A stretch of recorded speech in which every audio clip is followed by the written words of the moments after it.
ሰላም ለእናንተ ይሁን።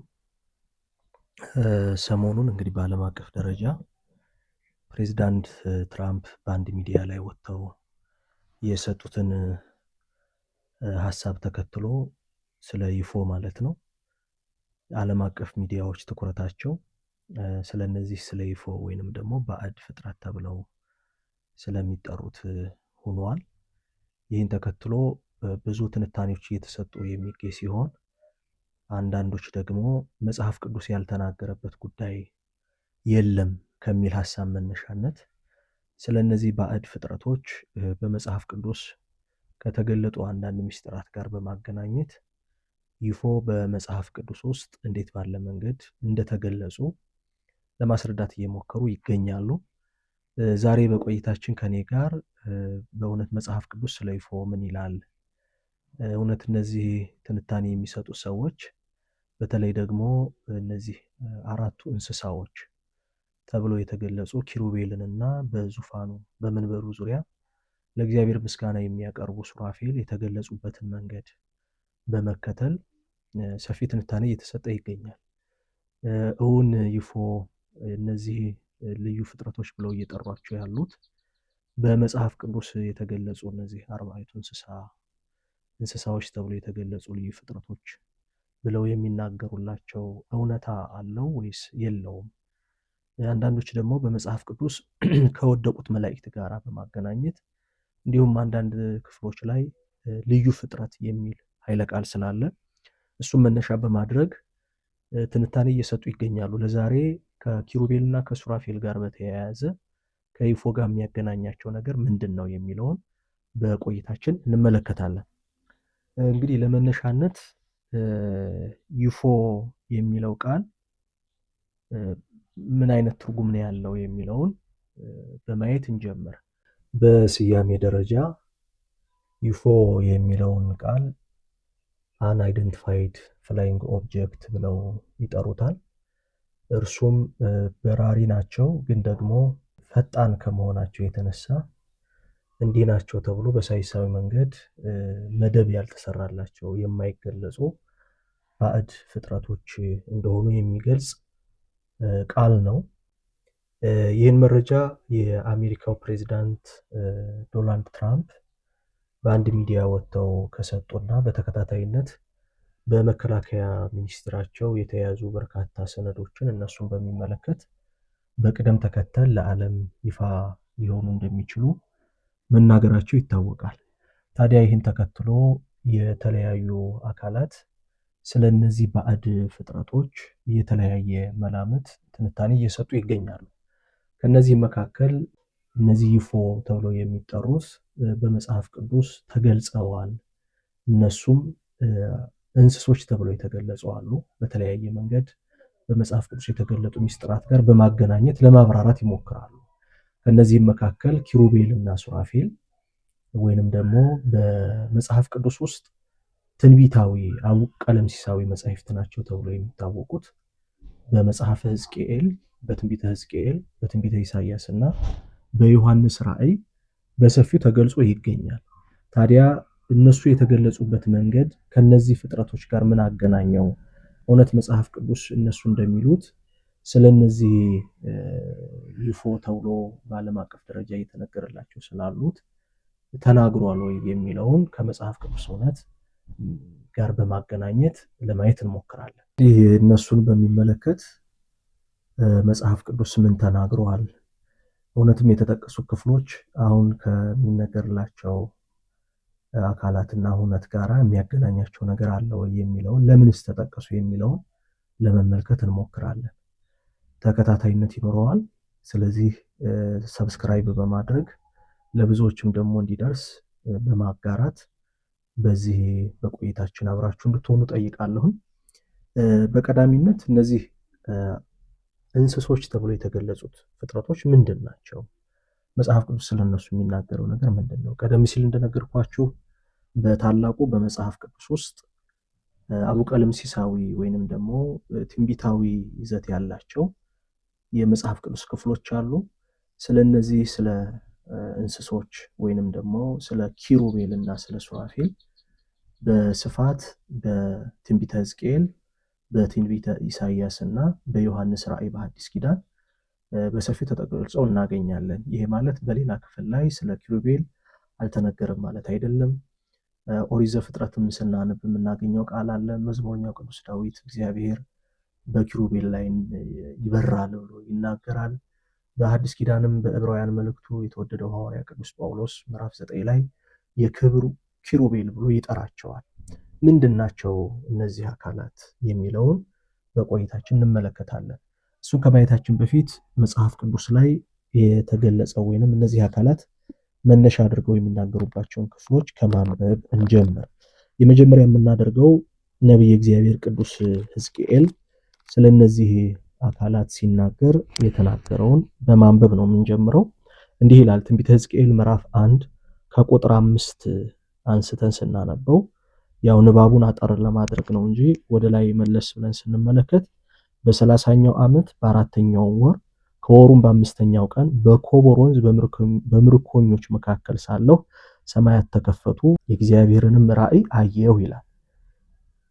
ነብዩ በዚህ ክፍል ውስጥ ራእይ ያየ እንደሆነ ራእዩን የሚያይበት ጊዜ በምርኮ ጊዜ እስራኤላውያን በባቢሎን ምርኮ በነበሩበት ጊዜ መሆኑን፣ ቦታው ደግሞ በኮቦር ወንዝ በምርኮኞች መካከል ሳለሁ ብሎ ይናገራል።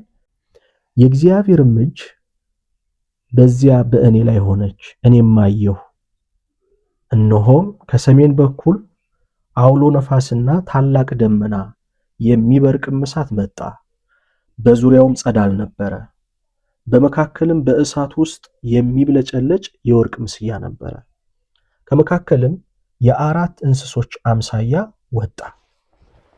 በዚህ ላይ ነው እንግዲህ ትኩረት የምናደርገው።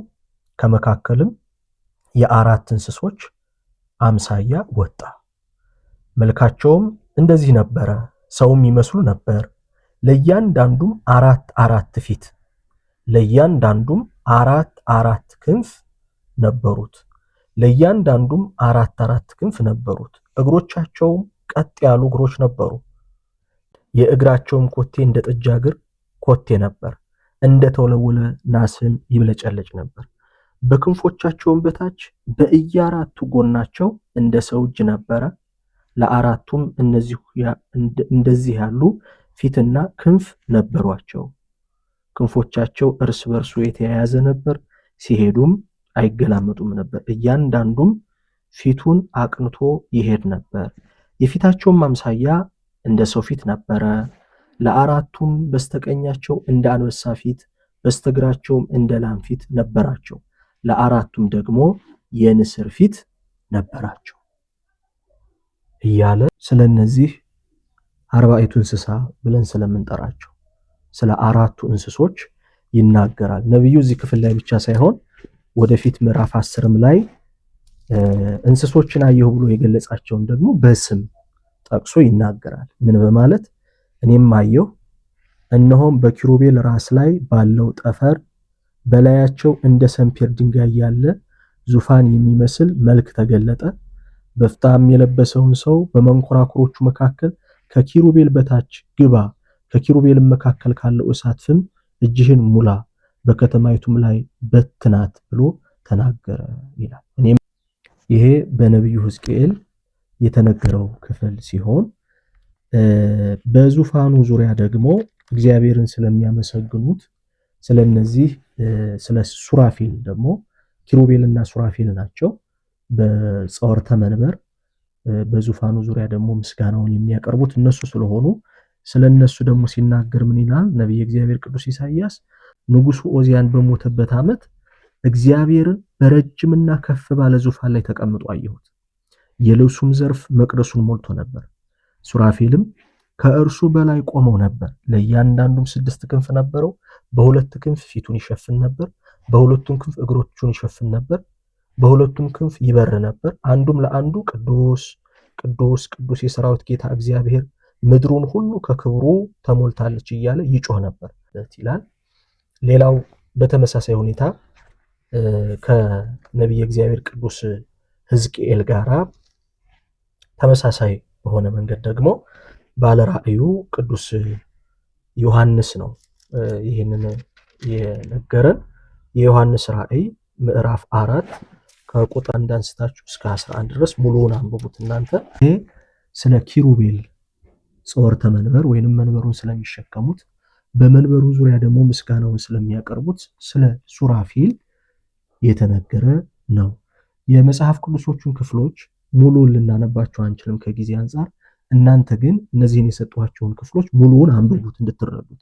ዛሬ ለመነጋገር ግን ከነዚህ ክፍሎች መካከል እነዚህ ትንተና የሚሰጡ አካላት ከይፎ ጋር ሊያገናኙበት የቻሉበት ምክንያት ምንድን ነው? መሰረታዊ እውነት አለው ወይስ የለውም የሚለውን ነው ከኔ ጋር ቆይታ የምናደርገው። በቤተክርስቲያናችን ኪሩቤል እና ሱራፌል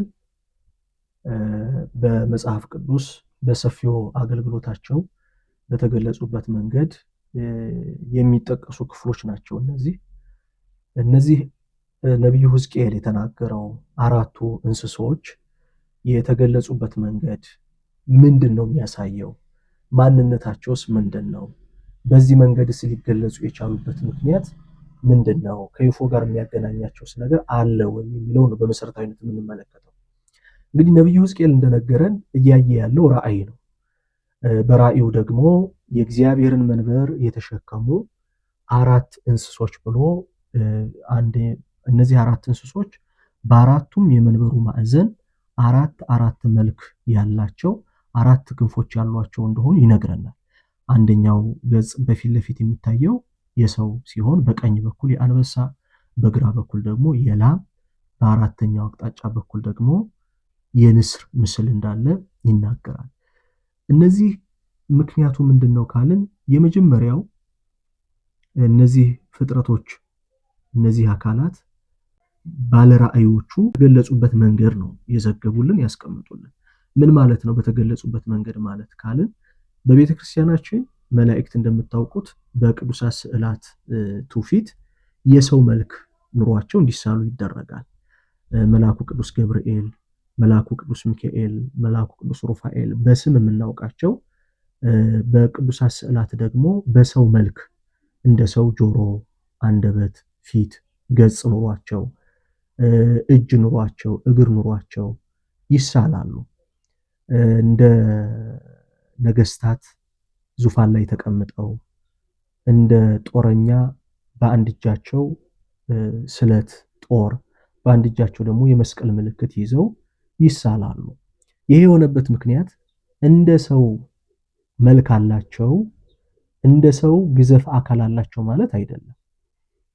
እንደ ሰው የሚዳሰስ እንደ ሰው የሚጨበጥ ግዙፍ የሆነ አካል አላቸው ለማለት አይደለም። ነገር ግን ቅዱሳን መላእክት በመጽሐፍ ቅዱስ በታሪክ እንደምናውቀው ተደጋጋሚ ለሰዎች የተገለጡት ሰዎች በሚያውቁት የሰውነት መልክ ነው።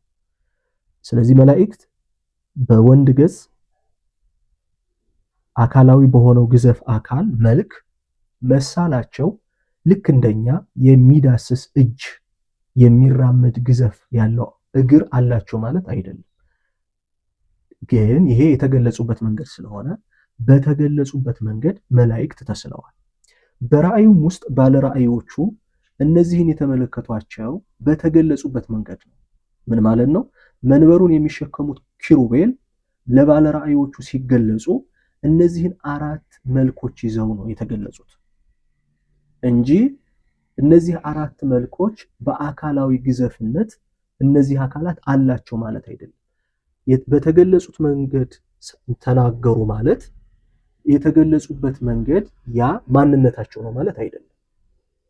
አንዳች ምስጢር አለው። ራእይ ስለሆነ ምስጢር ስለሆነ የሚነግረን ነገር አለ። ስለዚህ እንስሶች የምንለው ኦልሬዲ በእንስሳቱ ገጽ ስለተገለጹ ነው። የላህን፣ የአንበሳ፣ የንስር ነገር ተገልጿል። የሰውን መልክ አለ።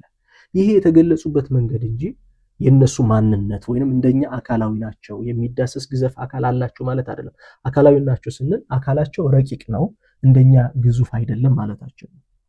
ታዲያ በዚህ መንገድ የተገለጹት ለምንድን ነው ካልን ታላቁ ጎርጎርዮስ፣ ቅዱስ ጀሮም ታላላቅ የቤተክርስቲያናችን ቀደምት አባቶች በቤተክርስቲያናችንም ትርጓሜ የሚታመነው እነዚህ አባቶች ያስተማሩት ትምህርት ነው። ምንድን ነው ካልን አራት መሆናቸው በአራቱ ማዕዘነ ዓለም ሞልቶ ያለው እግዚአብሔር የወሰናት ሁሉ ወሰን የሆነው እግዚአብሔር ያደርገው ዘንድ ያለው ተገልጾባቸዋል። ምንድነው ያደርገው ዘንድ ያለው? ከሶስቱ አካላት አንዱ ሰው ይሆናል።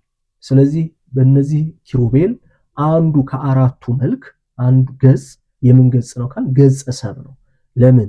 ከሶስቱ አካላት አንዱ አካል ወደፊት ዘመን ያደርገው ዘንድ ያለውን ነገር በዚህ መንገድ እየገለጸ ነው። ምን ይሆናል ማለት ነው? ሰው ይሆናል። ስለዚህ አንዱ ኪሩብ ረቂቅ ሲሆን ግዙፍ በሆነው በእኛ የሰውነት መልክ መስሎ መገለጡና መታየቱ ከሶስቱ አካላት አንዱ እግዚአብሔር ወልድ የሰውን ልጅ ለማዳን ፍጹም ሰው ሊሆን ያለውን እቅዱን መለኮታዊ እቅዱን እየገለጸ ነው ማለት ነው። ይሄ መጀመሪያው። ሁለተኛው በስተቀኝ በኩል የምናገኘው ደግሞ አንበሳ። ከአንበሳው በፊት ግን ለትርጓሜው አካሄድ እንዲመቸን በግራ በኩል የተገለጸው ላም እንመልከተው። የላም መልክ ነው አንዱ። እነዚህ ኪሩቤል ካላቸው አራት መልክ አንዱ የላም መልክ ነው። ለምን በላም መልክ ተገለጸ ካልን መሰረታዊ ትርጉሙ ሰው የሚሆነው ክርስቶስ ከሶስቱ አካላት አንዱ አካል ሰው የሚሆነው ራሱን ለዓለም ቤዛና መስዋዕት አድርጎ ሊሰጥ። ስለዚህ ቤዛና መስዋዕት አድርጌ ራሴን እሰጣለሁ ሲል ኪሩቤል በምን ተገልጿል ማለት ነው? በሰው መልክ ታይቷል ማለት ነው። ሶስተኛው በስተቀኝ በኩል የምናገኘው ደግሞ አንበሳ ነው። ምንድነው ምክንያቱ ካልን ለሰው ልጅ ሁሉ ራሱን ቤዛና መስዋዕት አድርጎ ራሱን ለሕማምና ለሞት አሳልፎ የሚሰጠው ጌታ በፈቃዱ ሞትን ይቀበላል። ነገር ግን የሚሞተው በሰው ልጅ ላይ ሰልጥኖ የነበረውን ኃጢአትን፣ ሞትን፣ ሰይጣንን ድል ለማድረግ ነው።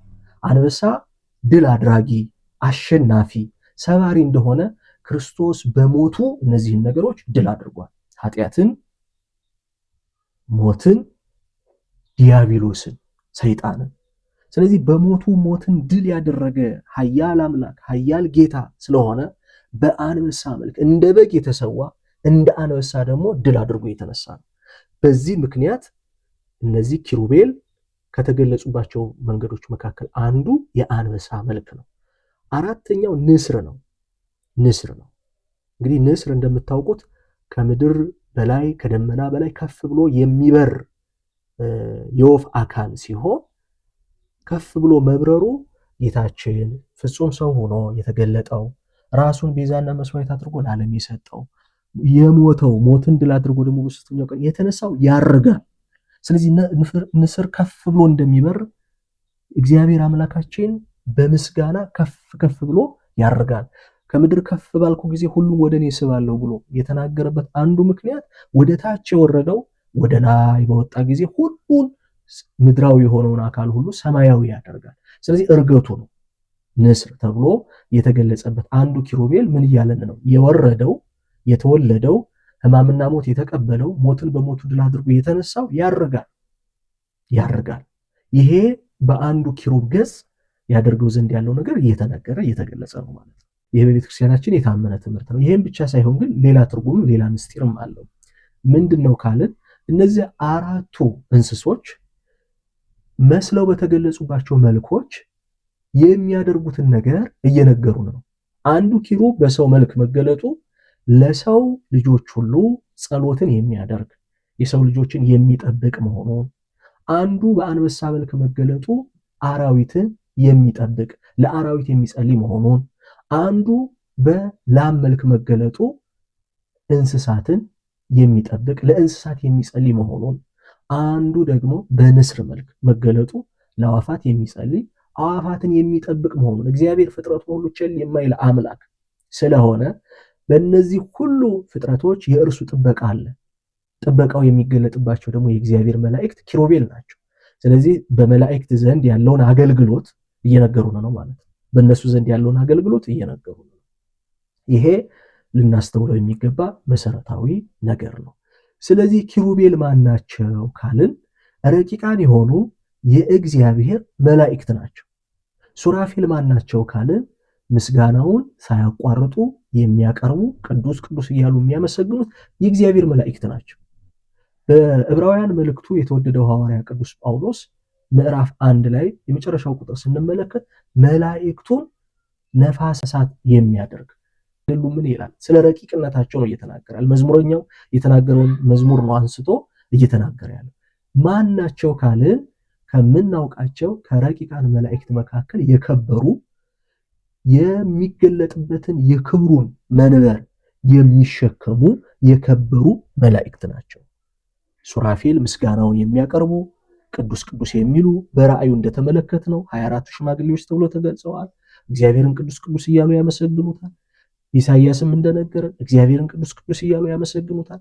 የማይቋረጥ ምስጋና ያላቸው የእግዚአብሔር ረቂቃን ፍጥረቶች መላእክት ናቸው። ስለዚህ ግዙፍ አካል የሌላቸው በግዙፍ አካል የሚታዩትን መልኮች ግን ተጠቅመው የተገለጹ ናቸው። መስለው እንጂ ሆነው የተገለጹ ግን አይደሉም። ያ ማንነታቸው አይደለም። ቅድም እንደነገርኳቸው በሰው መልክ የሚሳሉት ሰው ስለሆኑ እንደ ሰው ግዙፍ አካል ስላላቸው ሳይሆን በሰው መልክ ስለተገለጹ ነው ብለናል። ይህን በደንብ ማስተዋል ያስፈልጋል።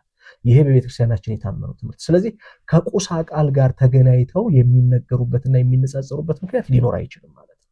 መላእክት ናቸው ብለናል። ምስጋናቸውን አይተናል። ተልኳቸውን አይተናል። አገልግሎታቸውን አይተናል።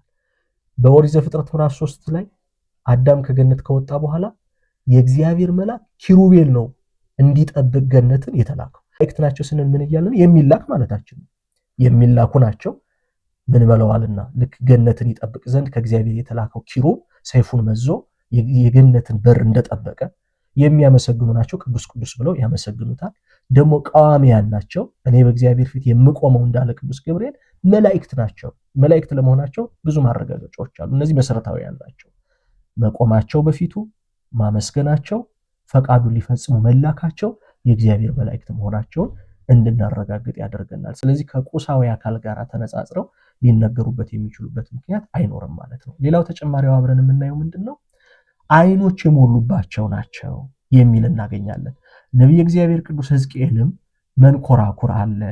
ይሄ መንኮራኩር በአራቱም አቅጣጫ በአራቱም ማዕዘን ባሉት ኪሩቤል ያለ ሲሆን መንኮራኩሩ በሚሄድበት አቅጣጫ ሁሉም በአንድነት ይሄዳሉ። ፊት አይገለማመጡም ነበር እርስ በርሳቸው። ማለት ዙሮ መተያየት አይጠበቅባቸውም። ለምን? በአይኖች የተሞሉ ስለሆኑ እኛ ለምሳሌ ወደፊት እያየን ወደኋላ የምንዞረው በጀርባችን አይነ ስለሌለ፣ እነሱ ግን እርስ በርሳቸው አይገለማመጡም ነበር። ማለት በአራቱም ማዕዘን አራት መልክ አራት ክንፍ ያላቸው እነዚህ ኪሩቤል እርስ በርሳቸው ለመተያየት አይዞሩም፣ አቅጣጫ ለመቀየር አይዞሩም። አንደኛ መንኮራኩሩ በሄደበት አቅጣጫ ሁሉ በአንድ መንፈስ አብረው የሚሄዱ ናቸው።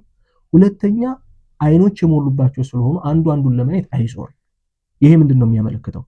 አራት ናቸው፣ በአራት ማዕዘን ያሉ ናቸው፣ በአንዱ መንፈስ ግን የሚመሩ ናቸው። በአራቱ ማዕዘን ያለችው ቤተክርስቲያን በአንዱ መንፈስ ቅዱስ የምትመራ ስለሆነች በአንድ ልብ ታስባለች፣ በአንድ ቃል ትናገራለች፣ በአንድ አምልኮ በፊቱ ትቆማለች። በአንድ መንፈስ መመራት ነው፣ በመንፈስ ቅዱስ ማለት ነው። አይኖች የሞሉባቸው ግን የተባሉት ለምንድን ነው ካልን እግዚአብሔር በእነሱ ያደርገው ዘንድ ያለውን ነገር እየገለጠ ነው። ስለዚህ እነሱ ወደፊት ያደርገው ዘንድ ያለውን ነገር ያውቃሉ። ስለዚህ ፍጹም እውቀት አላቸው። ወደፊት እግዚአብሔር ያደርገው ዘንድ ያለውን ያውቃሉ ማለት። ስለዚህ አይን የፍጹም እውቀት ኃላፊያትን መጻያትን እግዚአብሔር ገልጦላቸው የሚያውቁ መሆናቸው የሚነገርበት ነው። ቅድም እንዳልኳቸው ይሄ መሰረታዊ ነገር ነው። አይኖች የሞሉባቸው ነው ማለት አዋቂ ናቸው። እግዚአብሔር ያደርገው ዘንድ ያለውን ነገር የገለጠላቸው የሚያውቁ ፍጹም እውቀት አይን ተብሎ የተነገረው። ዮሐንስ ባለ ራእዩ አይኖች የሞሉባቸው ብሎ የተናገረው ለዚህ ነው። ሌላው መንኮራኩሩ ነው። መንኮራኩሩ እንግዲህ ምስሉ ላይ እንደምትመለከቱት ራሱ አይን የሞላበት ነው። የሚሽከረከር ነው፣ የሚሄድ ነው፣ የሚንቀሳቀስ ነው። ይሄ ማለት ግን በራእዩ እነሱ የእግዚአብሔርን ፈቃድ ለመፈጸም ፈጣኖች እንደሆኑ ለመግለጽ የተነገረ እንጂ ቁሳዊ አካላዊ ነው ለማለት አይደለም።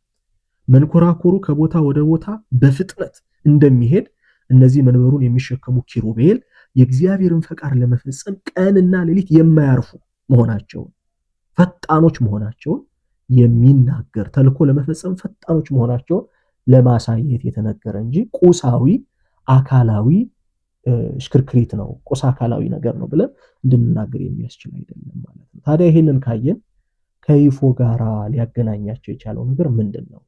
እንግዲህ በቆይታችን እንደተመለከትነው ይፎ የምንለው አካል የሚታይ ኦብጀክት ነው፣ ፈጣን ነው። እንግዲህ በምስል ልናየው የቻልነው ኦልሬዲ ባላቸው መሳሪያ አንስተው ስላስቀሩት ነው፣ ወይ ደግሞ በቪዲዮ ስለቀረጹት ነው። እነዚህ ባዕዳን ፍጥረት ተብሎ እየተነገረላቸው ያሉ አካላት ቁሳዊ ናቸው።